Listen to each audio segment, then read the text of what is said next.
Hello, this is author, blogger, producer, and podcaster Bobby Owsinski. You're listening to the Your Morning Coffee podcast with my friends Jay Gilbert and Michael Etchart. Weekly music news for the new music business. From Billboard, why some artists are waiting to put albums on streaming services. From Music Business Worldwide, what would happen if Spotify started charging a modest fee for its ad-funded tier, or shut it down entirely?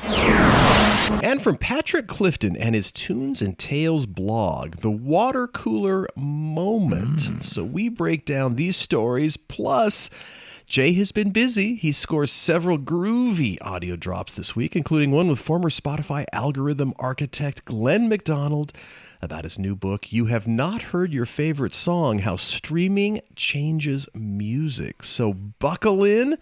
Jay and I are going to put the needle on the turntable right about now. Stand by for transmission. This is London calling. Wake up!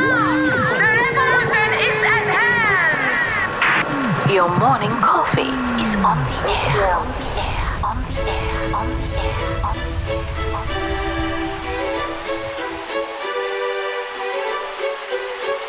Standing by.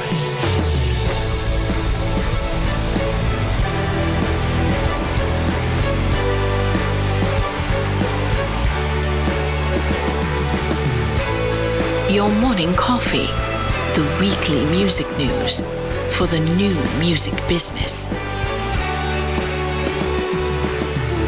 It's the highly curated, agitated, advocated, moderated, and liberated digital music information that you need to know. We are your digital music authority. And now from our studios in Hollywood, California, here's your hosts, Jay Gilbert and Mike Etchart.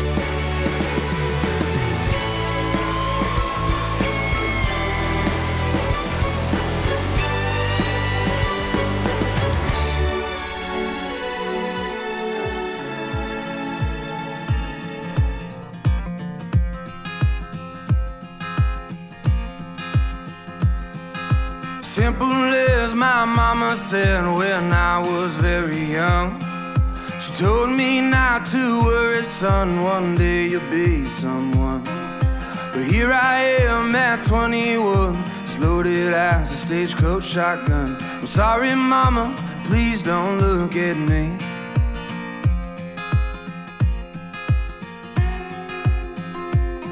When I got to Oklahoma, I was 17. My papa taught me how to work, and Lord, he was mean. Working all day in that August heat, and he taught me how to fish. My uncle taught me how to drink. Well, I went to California and I had me a band, and we played in all the bars in all the southern lands. We played all night and we drank for free, all of my boys and me. Now I'm 23 and there ain't nobody who can drink it like me. Soon I'll be 24 and the Lord knows that I can't drink no more. I know I should have taken it slow. It's not the way That is a great song. That's 23 by Chase Beckham, out now. Chase Beckham Behind the Set List podcast. Rising Star Chase Beckham wrote and performed the song 23, which reached number 1 on the Billboard Country Airplay chart in April to support his album Bad For Me, which was also released back in April 2024 through Wheelhouse Records. Chase is hitting the road this summer and fall with a slew of solo dates, as well as shows with Luke Bryan's Mind of a Country Boy tour and Parker McCollum's Burn It Down tour. Yeah. Man. Amazing. We had such a great conversation with Chase. And by the way, coming soon on the Behind the Set List podcast, Glenn and I sit down with some really great artists. You know, we sit down with Green Day, Perry Farrell from Jane's Addiction, Lainey Wilson, Melissa Etheridge. It's an embarrassment of riches. We have some really great interviews coming up, and we do a lot of research for those. I think you'll enjoy it. Check out Behind the Set List wherever you get your podcasts. We've interviewed Shania Twain, the Black Keys, Neil Finn, Joe Bonamassa, Josh Groban, Ailey Witters, Ani DeFranco, Ann Wilson. Kurt Smith from Tears for Fears, Kim Thayil from Soundgarden, many, many, many others. Check out Behind the Set List. Yeah, you and Glenn do a great job on that. Absolutely. Thank you. And by the way, when we talk about the podcast, we were overwhelmed by the thoughtful email from our listeners this week, or last week, I should say. Some are tuning in for the first time. Some have been listening for 4 years and over 200 episodes. We do not take that for granted. And we are so honored that over 15,000 music industry executives, teachers, students, artists, managers, they choose us for their music business news curation and commentary, and that does not go unnoticed. No, it is. We're very thankful, and it's such an honor. I wanted to touch on, before we get into the stories, a couple of things. One, the Music Tectonics Conference that we go to and we talk about every year, it's returning to Santa Monica, and that's October 23rd. And they're announcing a new edition for industry executive attendees in this 6th iteration of this conference. We are witnessing a quick convergence of the creator tool industry and the traditional recorded streaming industry. So the addition of the Creator Fair is going to connect industry executives with new music and audio creators, influencing the future of how music is created and consumed. So we'll be talking about it more as we move forward, and Dimitri is going to come on, Dimitri Vitsa from Rock, Paper, Scissors, Music Tectonics. He's going to come on and talk to us about it, but put that in your calendar. Santa Monica, October 23rd, Music Tectonics. And aside from all of the wonderful things that happen at that conference, and we love going for sure. We sure do. And you're on the beach in Santa Monica in October. I'm just saying, it's a great place to be. It does not suck. So, of course, we talk about our book club, stuff that books that we absolutely love and want everybody to know about. It's between books and documentaries, and music documentaries. Yeah. We want everybody to be covered. Glenn McDonald, he's a former Spotify data alchemist. By the way, I would love to have that on my business card. His new book came out last week. You have not heard your favorite song, How Streaming Changes Music. And from Glenn's LinkedIn in the book, he says, which is the greatest line, by the way, he says, I talk with people about music and with machines about people. What a great line. He goes on to write, it's startling to get anonymously laid off from a job that he was, tangibly good at and emotionally committed to. He says, it was heartbreaking to hear from people who feel like they've lost a little part of their life that I made possible, and pretty surreal to find myself defended in righteous, infuriated tones, by people I don't know in public. So this, which I share with two important caveats.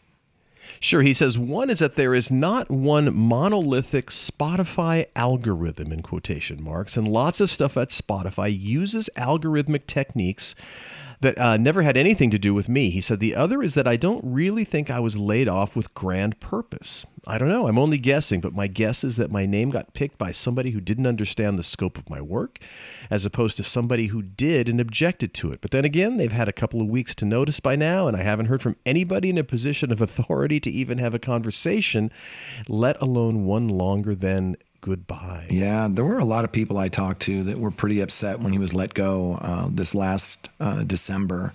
But, I got to sit down and speak with Glenn about all of this and about this amazing new book that just came out a few days ago that we're talking about. Let's listen in on that conversation. Glenn, thanks so much for joining me today. Hi. You worked at Echo Nest for over 12 years. That platform was incredibly ahead of its time. Tell me about that experience. It was great. It was already underway when I joined. Maybe there were 40 or 50 people, I forget. But the thing about it that was great is we all understood that there was no point in existing unless we were going to do a good job of music recommendations and categorization. It was just totally clear to us. I never had to argue about whether it was important.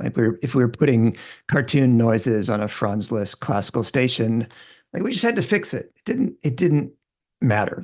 If we weren't going to do that right, then we might as well just give up and let Apple and Amazon solve it all. Yeah, and that really set the stage for a lot of platforms going forward, including Spotify. And when you were at Spotify, you were a data alchemist. I love that title. Yeah. What did that role entail? Well, I made up the title because I had some engineering title at the Echo Nest.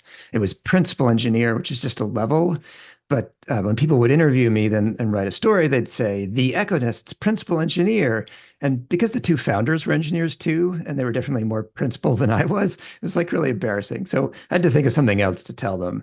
And data alchemist was sort of like data scientist, but if a scientist is trying to find the truth, then an alchemist is trying to make stuff into other stuff.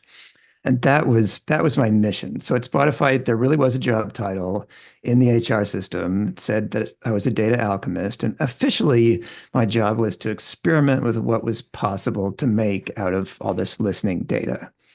And in theory, I would like prototype things and figure out algorithms and hand it over to real engineering teams to run. But in practice, real engineering teams were like always booked for 6 months. And a lot of the time I could just do things. So about half the time I just did things and ran them because, we have computers. Like a lot of things are simple and you can operate them with some clever Python code and a little bit of automation. Yeah, I mean, if I asked you what your job description was, you might tell me 8 things, but you probably did 80 things in a day, and they probably varied from day to day, I would imagine. They did a lot because I also sort of became the guy at Spotify that you would ask for help if you didn't know who to ask. Because I was just a team of one and I wasn't booked 6 months in advance. So if you could find a real team to ask a question, they'd put you on the schedule for considering your question. But I'd be like, let's see, hold on, let me type some.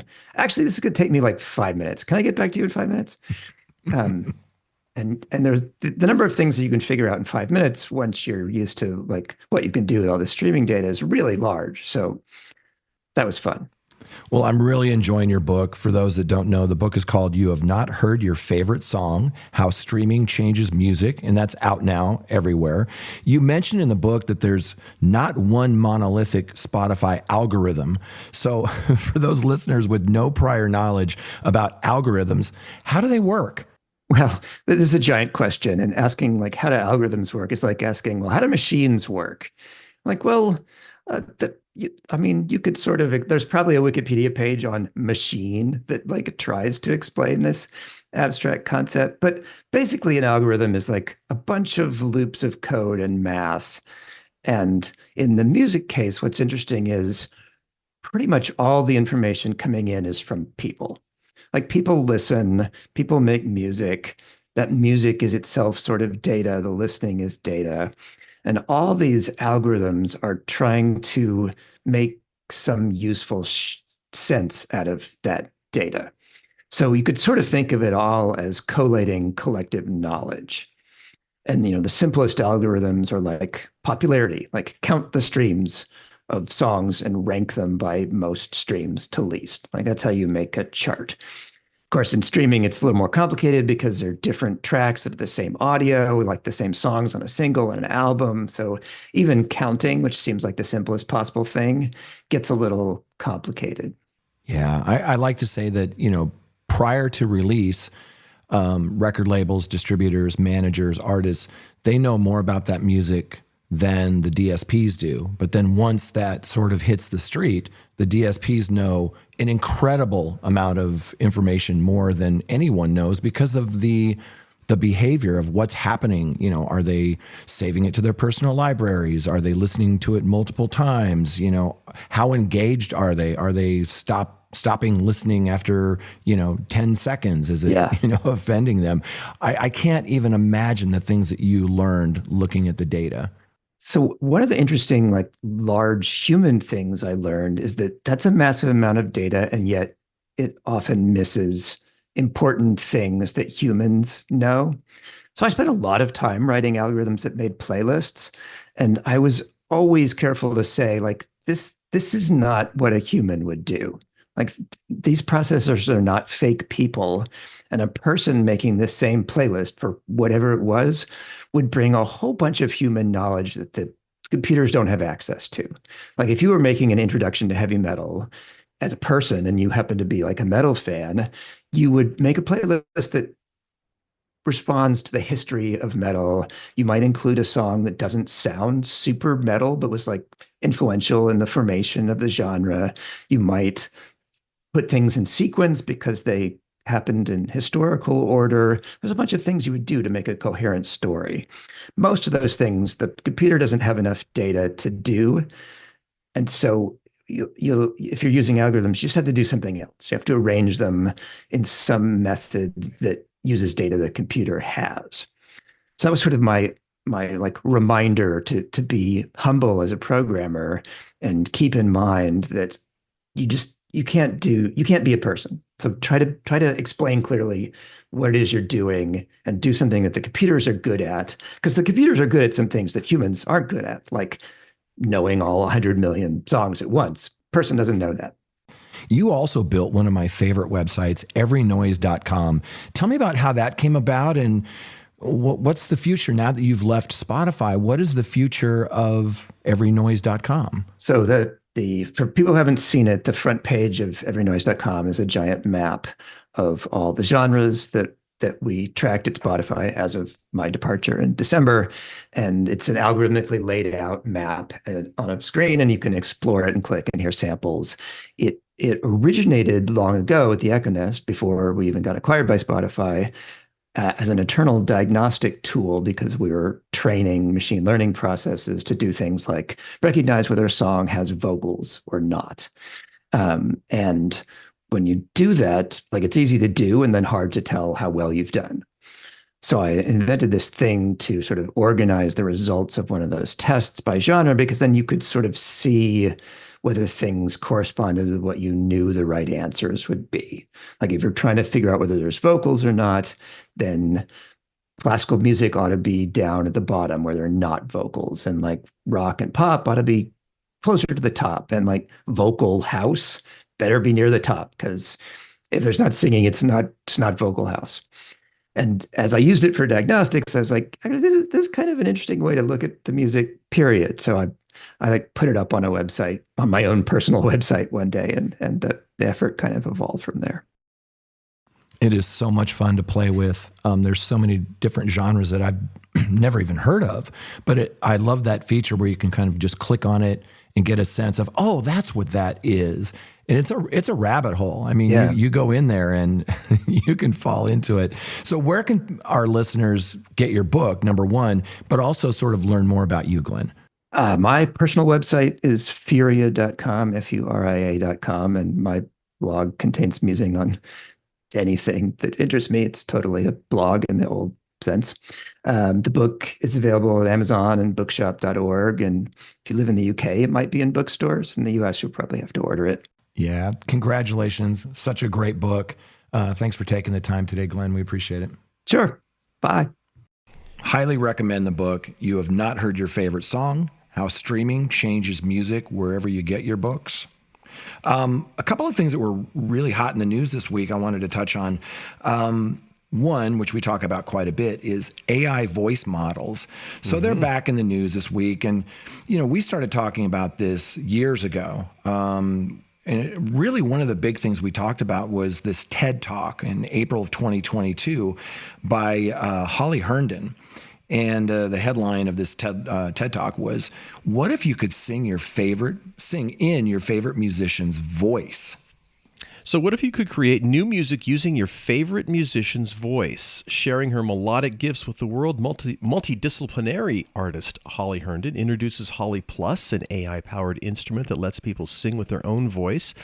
Musician Fur joins her on stage to demonstrate the mind-blowing technology while singing into two microphones, one that amplifies his natural voice and another that makes him sound just like Holly. Yeah, it's an incredible TED Talk. It's 9 minutes long. If you haven't seen it, do yourself a favor, just Google Holly Herndon TED Talk.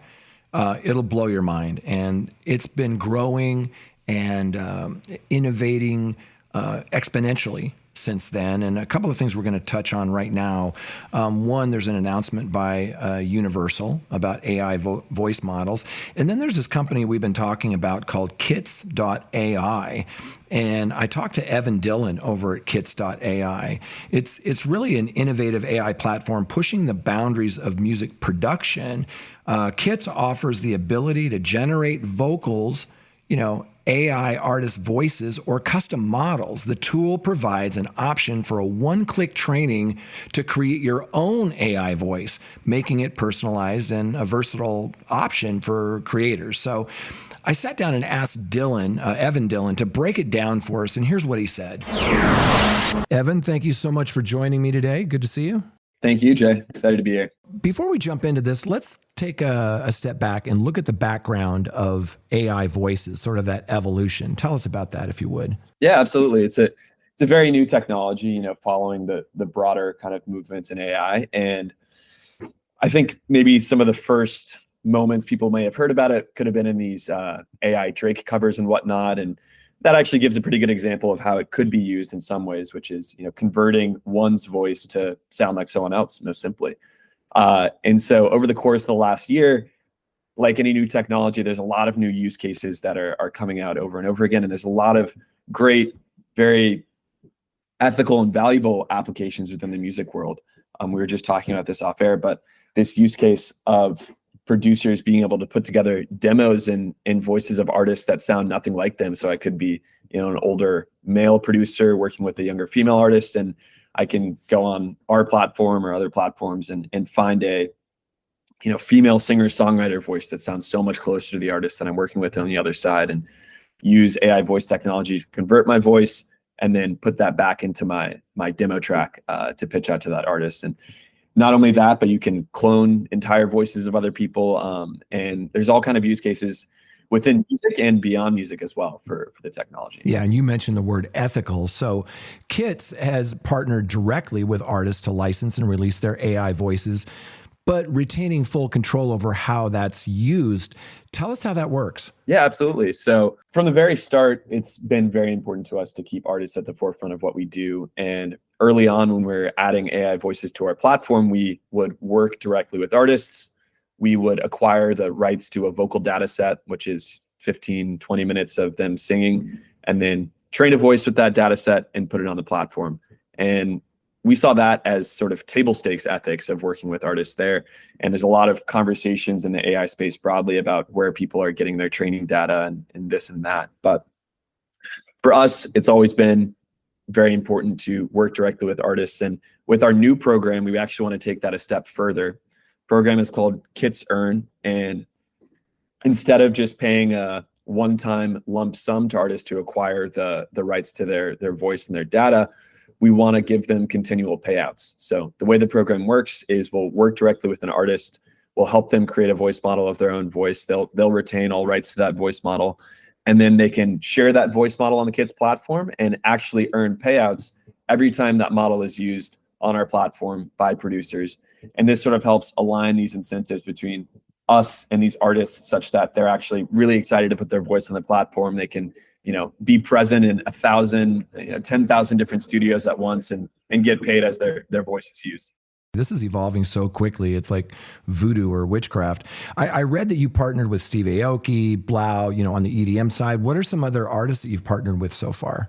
Yeah, absolutely. So Steve Aoki and Blau are early investors and advisors of the company, and they've been awesome. And we work with so many different producers and artists in building kits, both on the producer side, trying to understand how the technology can be used, and then also on the artist side and getting voices up on the platform. And where our focus is right now is actually partnering with very small artists. And I think this is kind of goes back to us being very grassroots and putting artists at the forefront. And I think there's a temptation to go for big names and splashy artists, but it's important to us that this technology doesn't become a walled garden that's only available to big names and labels. And we think the right approach is working with small independent artists, making sure the technology is working right for them, and then building things from the ground up. So you'll probably see a lot of session vocalists, singer-songwriters, independent artists coming onto the platform, and then we'll grow it out from there. It's becoming sort of mainstream now. Randy Travis's latest single, with AI, and Holly Herndon and Grimes, and it's those headlines are out there,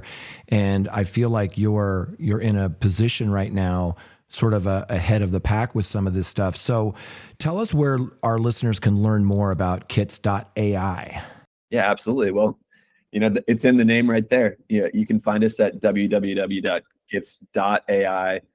and you can also find us on socials. So Instagram is a great place. We have a ton of educational content on there. YouTube as well.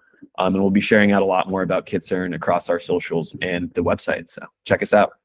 Yeah, keep us up to date. This is super exciting. Thanks for joining us, Evan. Appreciate it. Thanks so much, Jay. Wow, this stuff is moving so fast. It is just so fascinating. And I wanted to share with you, a mutual friend of ours actually does a whole AV thing with another woman who we also know, and for a conference. And they were getting to the point where they needed to record the disembodied voice, right? That says, please move to the conference room, or please move this. There's lots of little audio cues that happen throughout this conference, and they were running out of time. And he basically created an AI model with the previous ones they had done, and then he just used that. So a big time-saving thing on how you can use AI for just various things. So Yeah. But it is coming fast. Yeah. So anyway, we want to jump into some of the stories. There was also an announcement from Universal Music this week, as reported from Kristen Robinson over at Billboard. UMG partners with Sound Labs to create personalized AI voice models for artists. The new deal will allow Universal signees to develop custom voice models for their personal use in the recording studio. Yeah, Universal announced this new partnership with Sound Labs as a quote-unquote responsible AI music tool company, and to provide AI music editing tools to UMG talent. This includes real-time personalized AI voice clone plugin called Mic Drop, and that's due to launch later this summer. So the news falls perfectly in line with the company's responsible AI strategy laid out by UMG's CEO and chairman Lucian Grange at the beginning of 2024. As he stated in a January memo to staff obtained by Billboard, Grange wrote that even though some experts viewed AI as a looming threat, UMG's view was that AI could be presenting opportunities for the company. Just as we did with streaming, we went out to turn those opportunities into reality. Yeah, he went on to explain his two-prong approach to embracing what he called UMG's responsible AI initiative. First, he would lobby for guardrails or public policies to protect artists' name, image, voice, and likeness from wrongful impersonation, and some other basic rules. So a lot of news this week on AI voice models. I'm sure we're going to be hearing more and more about it. But I love the fact that not only the major labels, but indie labels, artists, managers, they're really more working with these AI tools. And you know how it is in the music industry. Usually when there's a new technology, we try to kill it first. And it seems like they're using these tools, like you said, in a way to sort of help them with their creative process. And I'd like to use the opportunity one more time to sort of plug Bobby Owsinski's book, Musician's AI Handbook. It's great. Great exactly. book. You go in there and you can see all these tools, you can try all these tools, but more importantly, Bobby's tried them for you. And if you don't know Bobby Owsinski, check out his Music 3.0 blog. He's written probably 25 books on producing, engineering, the music industry. We consider him a friend of the podcast, and we have him on frequently. Bobby Owsinski, the Musician's AI Handbook. A wonderful, wonderful resource. But Jay, before we get started, let's give a big shout out and thanks to our sponsors. Yes, sir. A special shout out first off to our newest sponsor, Music.AI. Music.AI is a trailblazing AI-powered music and audio platform offering an expansive suite of over 50 stackable AI audio solutions. You want to change the tempo or the pitch of a song, adjust instruments or vocals, mute background noise in a movie. Music.AI makes all of this easy. Embraced by record labels, agencies, tech firms, and developers, Music.AI is synonymous with audio innovation. With over 45 million users, their tools process over 2 million minutes of audio every day. They can process yours as well. Visit Music.AI to get started. Right. And the Your Morning Coffee podcast is also brought to you by our friends over at Bandzoogle. For over 20 years, Bandzoogle has made it easy to build a stunning website and online store for your music. Now they've added a brand new EPK plan so that musicians can create a professional, single-page electronic press kit in minutes. All the features you need to design an EPK are already built in, including fully customizable templates, preset EPK page layouts, music players, images, text bio, and video embeds, a gig calendar, calendar and press quotes, and access to Bandzoogle's award-winning support team 7 days a week. The new EPK plan starts at just $6.95 a month, and Your Morning Coffee podcast listeners can go over to Bandzoogle.com to try it free for 30 days. Then use the promo code MorningCoffeeEPK, that's all one word, to get 10% off the first year of the new EPK plan subscription.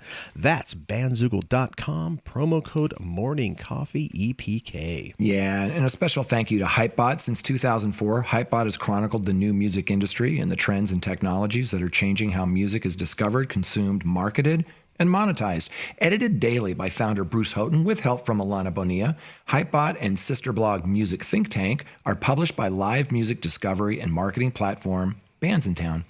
You betcha, Bands in Town. Over 80 million live music fans trust Bands in Town to get personalized concert alerts, recommendations, and messages from their favorite artists. It is the #1 artist service platform, connecting over 590,000 artists with their superfans. Managers, labels, agencies, and artists access their own dashboard to manage and promote their tour dates across all platforms. Yes, sir. And finally, a special shout out to Billboard Pro.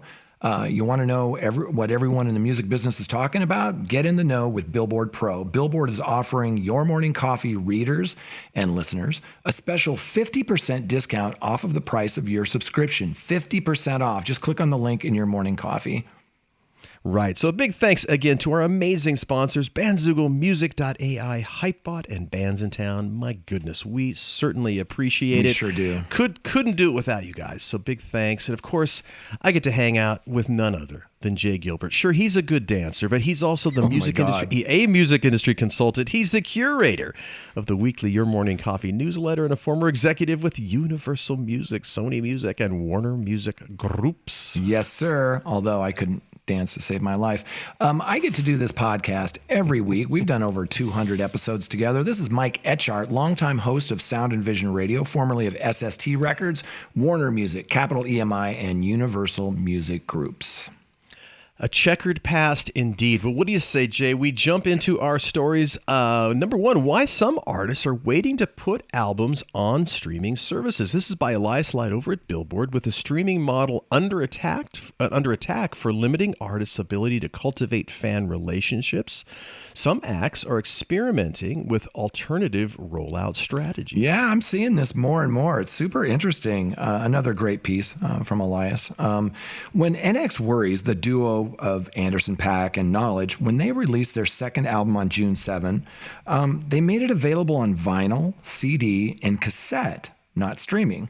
But fans had to wait a week, for that streaming.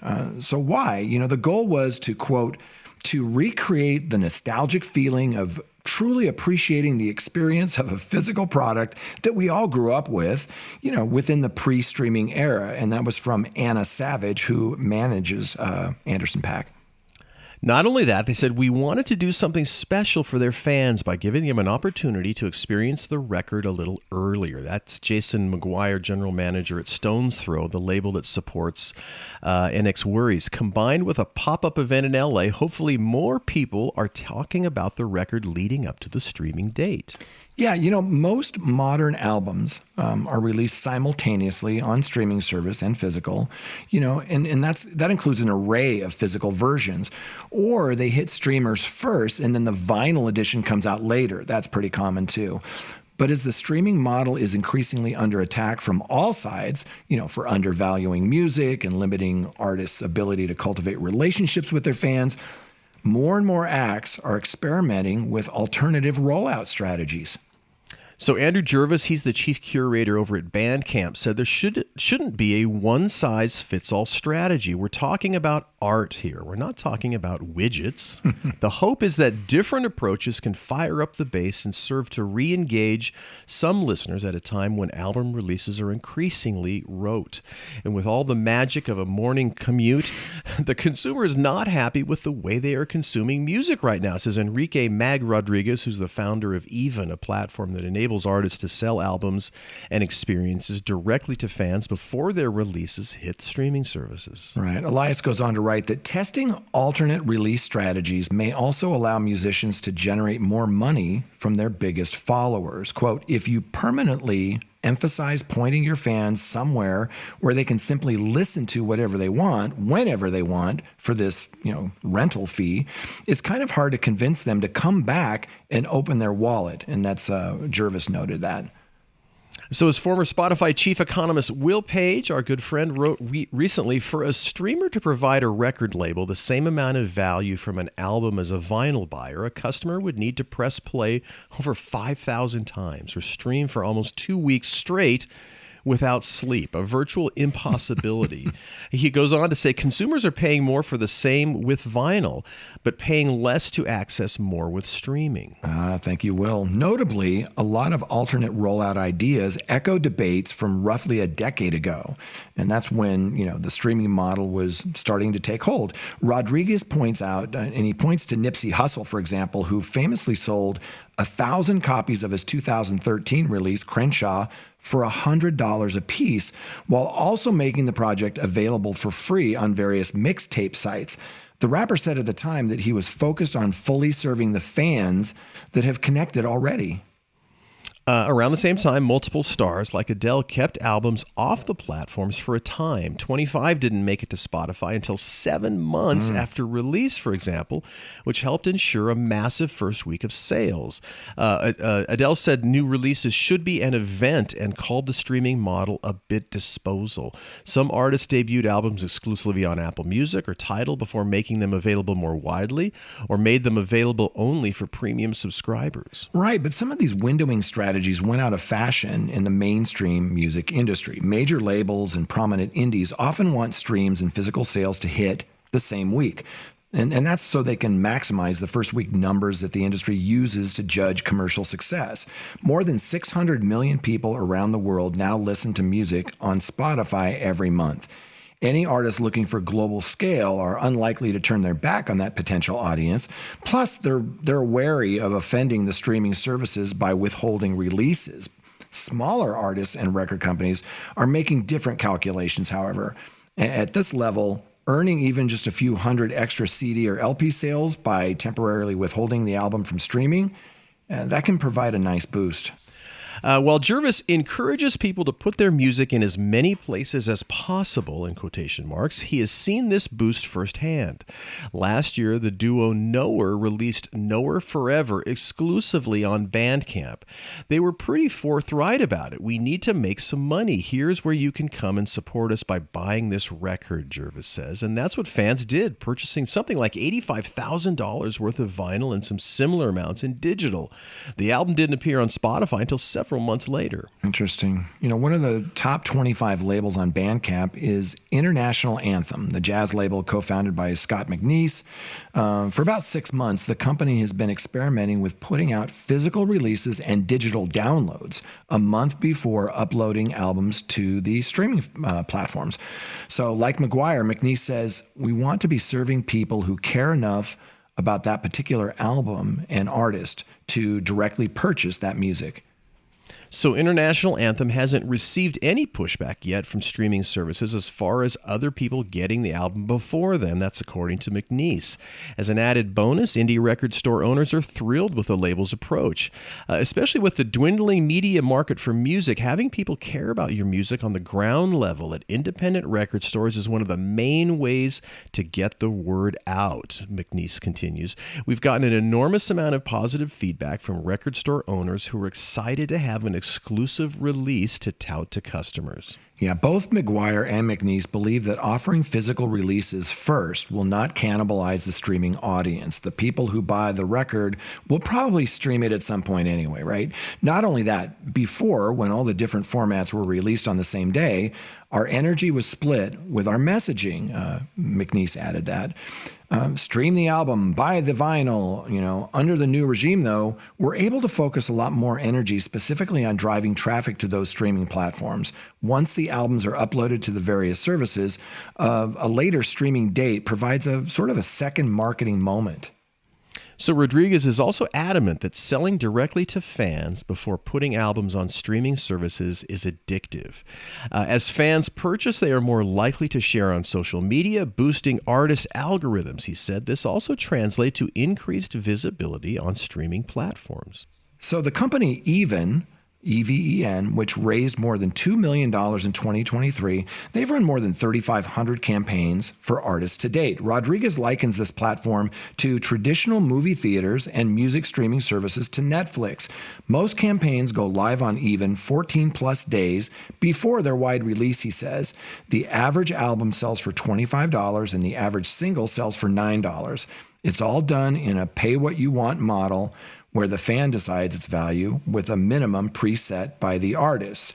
Rodriguez added, "We aren't taking away from the traditional models that exist. No one is squeezing the lemon in this way." I thought that was really interesting, and I'm seeing a lot more, especially the new developing middle-class artists that are taking this tack, because what we've been seeing in the last few years is a little different. It's that the streaming comes first, and it takes a little while and money to do cassettes, CDs, vinyl, etc. And now this is sort of flipping that script a little bit, and it's really interesting. Well, and like the article says, sometimes, especially for an artist I was in a recording studio last night, and it's expensive, and there's a lot of upfront costs that have to go into making of a record. And so the fact that you can maybe just kind of pull some of that back and excite your consumer base, it all makes sense, and we were always kind of trying, when we were working with different artist models over the years, trying to get that leg up out of the gate. And this seems like a really interesting and logical way of doing it. So I totally get it. All right, Jay, let's jump over to our second story. Patrick Clifton from Tunes and Tales blog over on Medium. This past week, he posted an insightful piece on water cooler moments. Does mainstream culture itself still exist? Every medium has gone through the same process of dissolution that music has. An artist's success used to be defined by their visibility in mainstream culture, but with its collapse, the definition of popularity is now a bit more ambiguous. Record labels can't work a process to the point where an artist is recognizable in every household. Right. Great piece. Patrick goes on to say, now artists become popular in specific niches, local scenes, underground music cultures, over, the process of time. They build fans, they release music and hone their performances until their fan bases are big enough to connect, to culture through the network effects of social media and other online technologies. Pop music isn't dead, but it's changing. So let's listen to Patrick walk us through the evolution of these water cooler moments. Patrick, thank you so much for joining me today. Good to see you. Jay, it's always a pleasure. Always a pleasure. Thanks so much for having me back. Your latest Tunes and Tales piece is titled The Water Cooler Moment. I thought it was really well done. Sort of tell the audience about, water cooler moments and how the method to develop and break pop acts has really evolved. Sure. Yeah. Let me give you a rundown of the piece. As always, you can find me on Medium, medium.com @tunesandtales. So yeah, in this article, I kind of go back to when I started in the music business back in the mid 90s. And I was thinking about how pop acts were broken at the time. And generally they were, put together acts by managers and labels, usually, boy or girl bands or a mix of both. And what labels and managers would do is put teams together around them to create songs. And then the job really was to try and get as many people out as possible in the first week to buy those singles and put them in the charts. And then once they had them in the charts, use that as a lever to get greater media attention. But it costs a lot of money to put a pop band together and to make videos and record, etc. So to recoup, they needed to light up different media, from radio to having the video on MTV, to stories in the tabloid press, to kind of generate cultural impact that would allow the song to have longevity over, greater than just the course of a few weeks in the chart. And when they connected all these media touch points together, they would generate what people tend to call the water cooler moment. So this is a time when the ubiquity of the artist in the media leads to conversation about that artist in communal places like work or school. I then sort of fast forward a bit to the 2000s decade. And I talk about how pop changed. and perhaps was commoditized through shows like Pop Idol and X Factor, which kind of revealed everything about how pop was manufactured, a bit like the masked magician revealing the magician's secrets, right? And I also noted that girl and boy group paradigm seemed to die off around then, and pop stars really became more individual, singers. And I wonder whether, certainly in the UK, this change is tied to the end of mass market brick and mortar retail that came with the closing of Woolworths, which was our big, I guess our equivalent to Target or a similar music retailer. Opportunistic purchases by teenagers with cash kind of came to an end at this point, as they had nowhere to go. And the switch to digital, with downloads and then early streaming, meant you needed a credit card. You had to ask your parents. It's just not as easy to go and buy music. I speculate in the piece that this might be linked to a maturing of the pop music sound. And I know that some of the big stars who broke through in the last decade, the sound of their music evokes more like Rod Stewart or Aretha Franklin than it does Backstreet Boys or Britney Spears.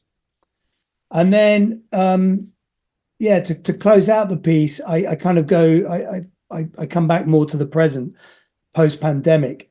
And in the UK, we're in a situation where linear media broadcast is in serious decline.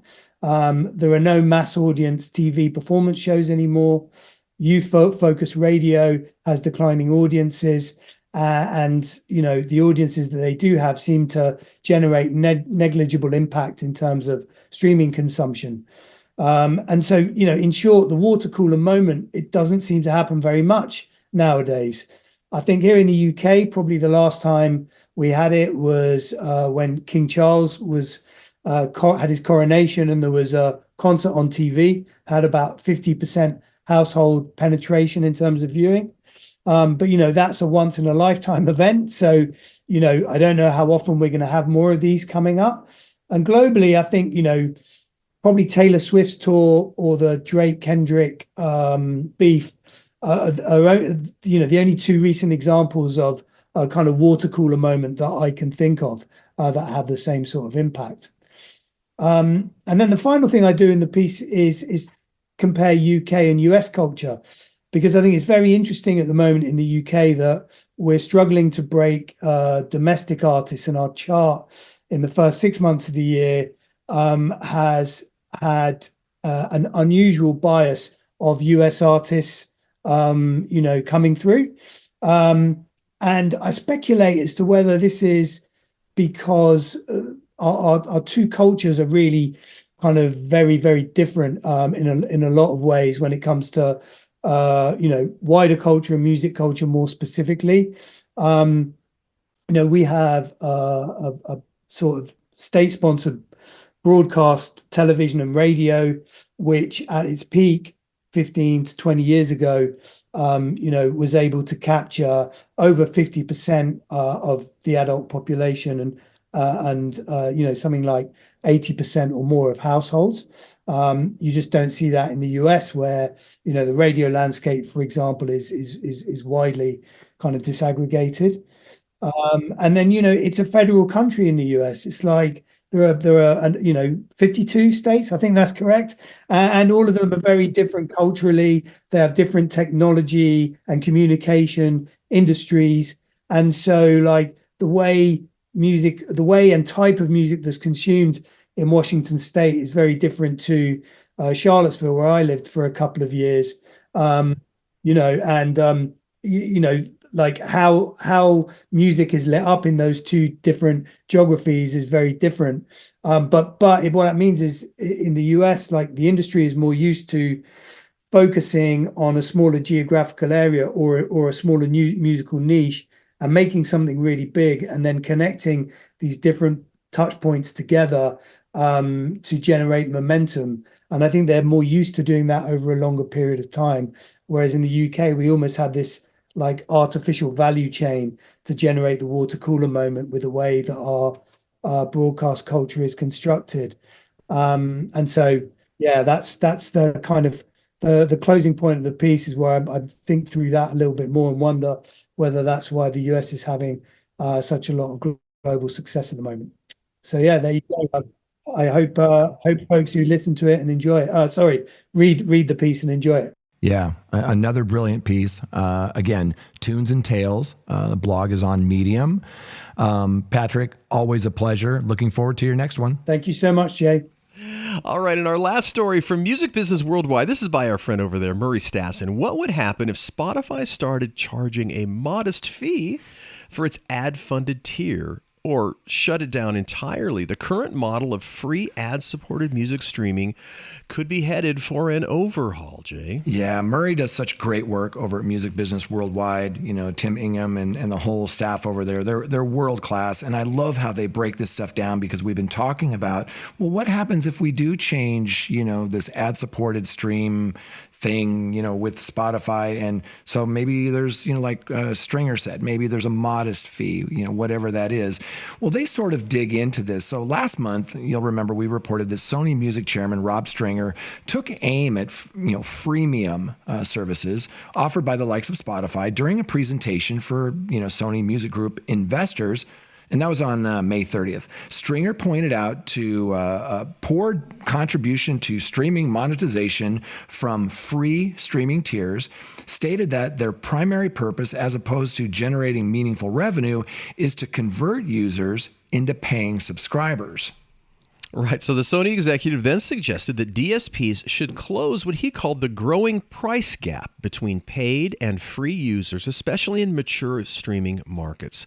Stringer's solution: charging current free users a modest fee to listen to music and other content via ad-supported services. His comment of that modest fee wasn't a million miles away from an idea contained within Goldman Sachs' recently released annual Music in the Air report.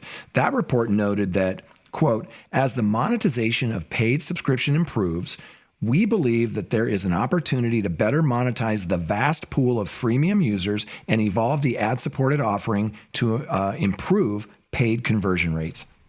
So the Music in the Air report authors, led by Lisa Yang, wrote, as premium plan pricing continues to improve, we believe that the audio ad-supported streaming offering will also need to evolve into the monetization of ad-supported users, in quotation marks, for instance, through higher ad loads and CPMs, or through introducing an advertising light tier for a small charge, and or supported higher conversion rates toward the premium plan through placing greater content or feature restrictions on the freemium service.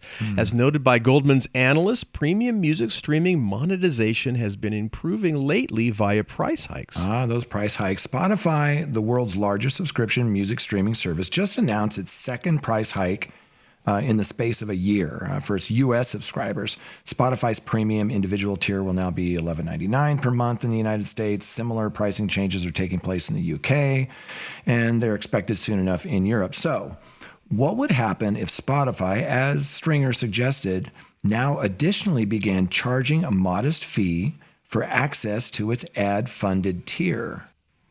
So alternatively, what would happen if Spotify did something even more radical? What if, in a bid to force the conversion of free users to premium subscribers in mature markets, Spotify shut down free in these territories entirely? Here, Music Business Worldwide crunches the numbers on how such scenarios could play out. This is so really interesting. This is so good. I mean, you got to see this article, because they show you the breakdown in a spreadsheet look, but they also have some really great charts that you can sort of glance at to see this stuff. So let's take the first one. They call this the quote-unquote modest fee model, and this is global.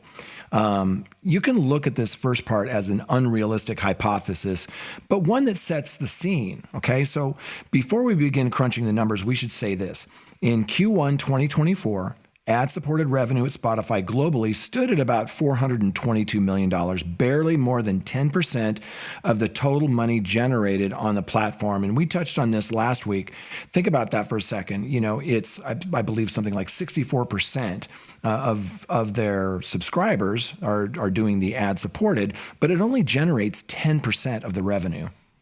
So we mentioned that because the modeling Music Business Worldwide has done in each stage of that analysis doesn't take this $422 million of quarterly advertising money into account. For one thing, we can't know how much of Spotify's current ad revenue would remain if its audience were suddenly asked to pay a modest fee to access advertising-supported music.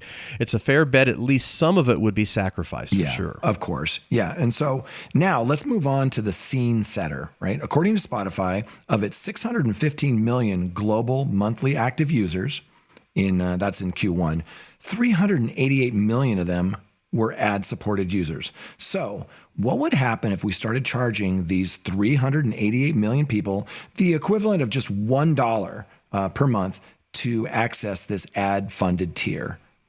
And alternatively, what would then happen if we started charging them $2.50 or $5 per month? Let's also consider another metric. What would happen if 10% of Spotify's current global free users paid up?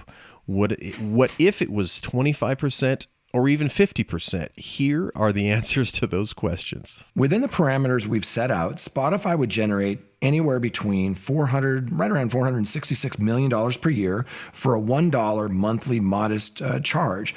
And that's with 10% of current free users signing up. To US dollars, that's $11.6 billion per year for a $5 modest charge with 50% currently free users signing up.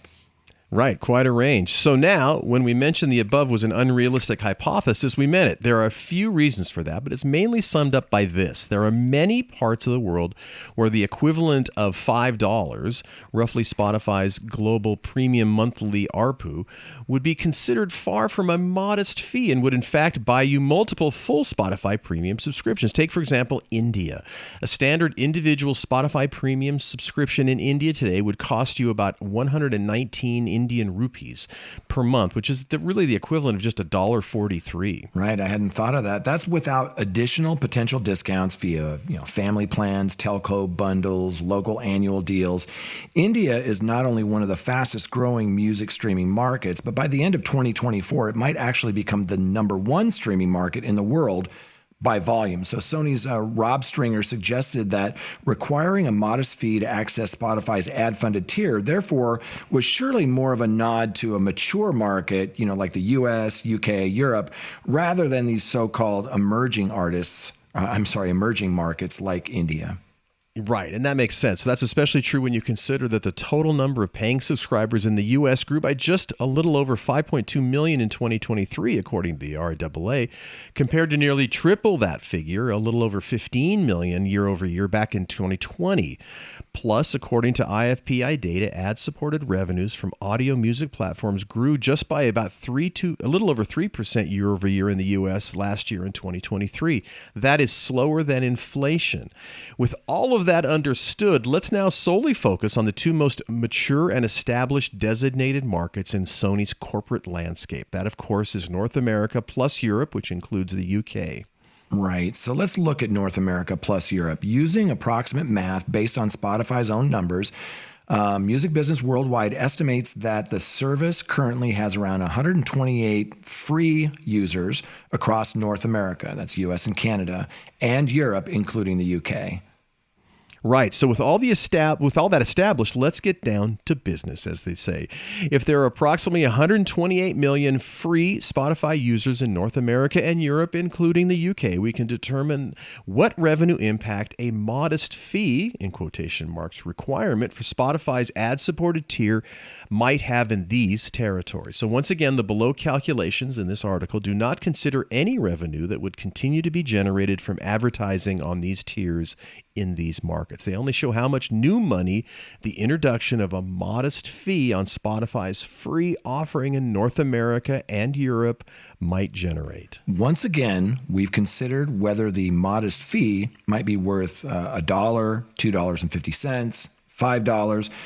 We've also considered what would happen if 10%, 25%, 50% of the current free users in these markets actually signed up. Here's what happens.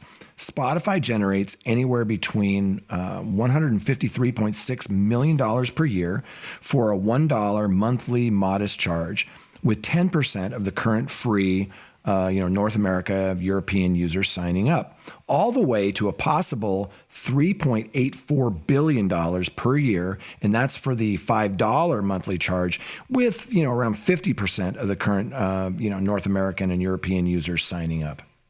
Right. So the total free shutdown in North America and Europe for Spotify and its partners, of course, any restriction of paywalls added to its free tier would have to make economic sense. Don't forget, in Q1, Spotify's global advertising business generated about $422 million. So the hypothetical numbers in this article would have to grow this figure significantly to be worthwhile. So critics of Spotify's free tier will point out that no other audio service from Apple Music, Amazon Music, TikTok Music, YouTube Music, SiriusXM Pandora, and Tidal, none of them offer a similarly permanent free tier to that currently presented by Spotify. Most offer limited time free tiers that expire after a 3-month time period before users have to pay. Is Spotify therefore giving away too much? Is it giving it away too cheaply in these mature streaming markets? Should a quote unquote modest fee or other restriction on Spotify's ad-funded tier, should that be introduced for this reason alone? Well, don't forget that Goldman Sachs suggested that a potential advertising light tier, which is ramping up the volume of ads on fully free Spotify and changing users a modest amount to get rid of some of them. Those opposed to curtailing Spotify's free tier argue that without it, users will return to piracy or simply learn to be fully satisfied music-wise by ad-funded YouTube. It's a debate that will continue to rage, but for now, let's add to it with one more set of hypothetical numbers. It's not just a modest fee addition to Spotify's free tier that is being discussed behind the scenes at music right holders. That's right. 2 senior global figures in the business have recently talked to Music Business Worldwide about the potential of pushing Spotify towards a SiriusXM Apple Music style trial model. That's that 90-day thing, at least in the US and Europe. Imagine if tomorrow all current and new subscribers to Spotify were told, yeah, you've got 3 months from today for free. After that, you need to pay or go. Exactly. So in this insightful article on Music Business Worldwide, Murray Stassen models out how this could work revenue-wise in North America and Europe. Once again, this doesn't take into account the revenue that would be lost without any ad-funded tier. Wow! So it's amazing, and you're talking when you just look at the charts, you're talking, anywhere from a little over $750 million. Then when you look at some of the higher guesses, you're at north of $9 billion. So yeah. It's a wide range. But it just kind of feels, all of, just in general, when these things kind of start being talked about and you're hearing little rumors, and it just feels like, at some point they're going to have to make a move to do something different with this free tier. Because it really kind of is. Yeah. It's kind of, people are starting to really recognize that, it's a hell of a deal. And and we're leaving a lot of money on the table. So how do we remedy that? Right. And I think these are our choices as an industry. And I think somewhere in this article is what will be tested and then what will ultimately happen. And look, there are some growing pains. I remember, when the internet was first, news was landing on there, it was all free.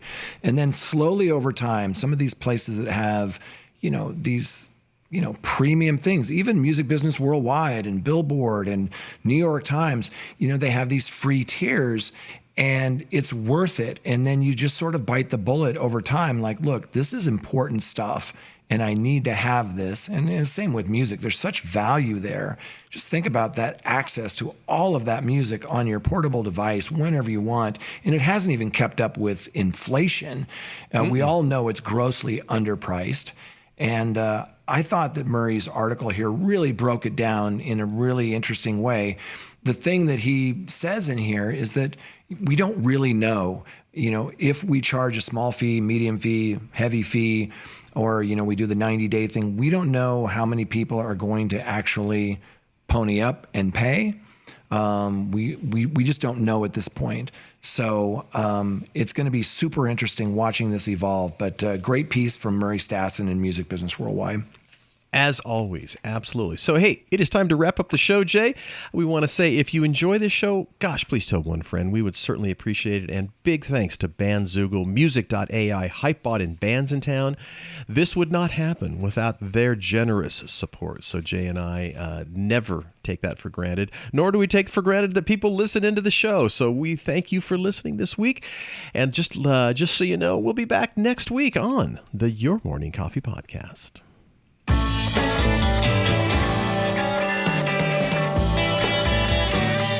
You've been listening to Your Morning Coffee, the weekly music news program for the new music business.